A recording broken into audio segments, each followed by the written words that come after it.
My name is Stephen Newmark, and I have lived in Stuyvesant Town with my wife now for 5 years. Unfortunately, we cannot determine the purchase price of each individual apartment until we know the purchase price of the property as a whole. Despite the speculation, the purchase price won't be known until a deal is actually reached with CW Capital. There's an additional layer of complication in that there's not just one owner, but you have numerous bondholders from the Tishman-Speyer debt when the deal was first created. Any ultimate plan that is approved by CW Capital then further has to be approved by the New York State Attorney General's office.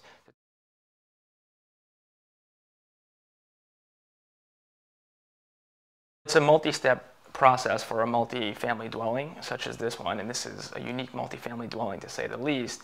Typical factors will include, or some of the factors will include, the number of units on the property, the current income from rent, the operating and expected operating long-term maintenance expenses, and taxes.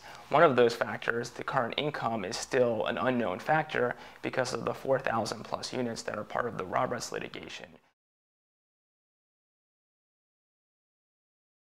The TA plan envisions two pricing tiers. The first would be an insider pricing for existing tenants to purchase their property at an insider price based upon the fair market value of the property. That insider price would necessarily be lower than the current market value. The second tier would be what's called an affordable pricing structure, and that purchase price would come with restrictions on resale to help protect the middle class value of this community. Unfortunately, it is too early to say what the percentage of discounts might be.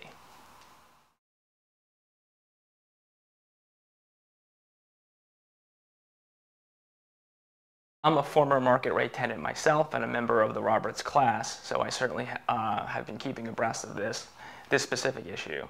There are 4,000 plus apartments in Stuyvesant Town for which the actual rent roll has yet to be determined. The state's highest court, the Court of Appeals, has sent the matter back to the trial court to determine the proper legal rents. How this plays into the conversion process is without knowing what the current rent roll is, it's hard to determine what the actual purchase price of the property might be.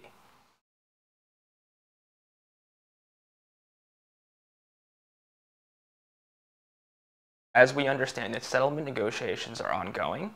As soon as we know more as a result of some of those negotiations, we will of course pass along information as it comes to us.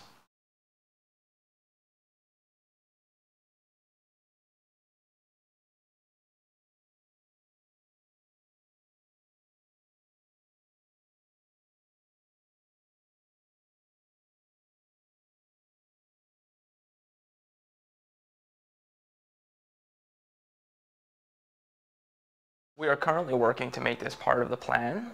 You would have the option of purchasing a vacant unit.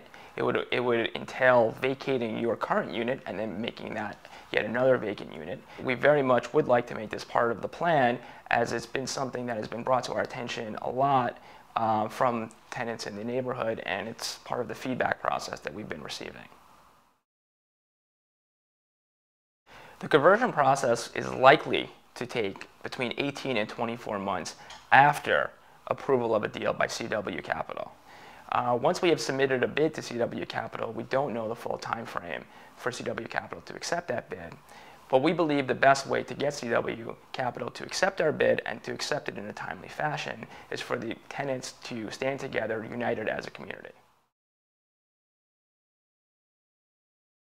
We are only in the process of developing the bid plan, but it is our hope that the plan will include a two-year period for tenants to decide whether to purchase their property. Tenants will have the option of purchasing their property in the middle of the lease or even at the end of their lease.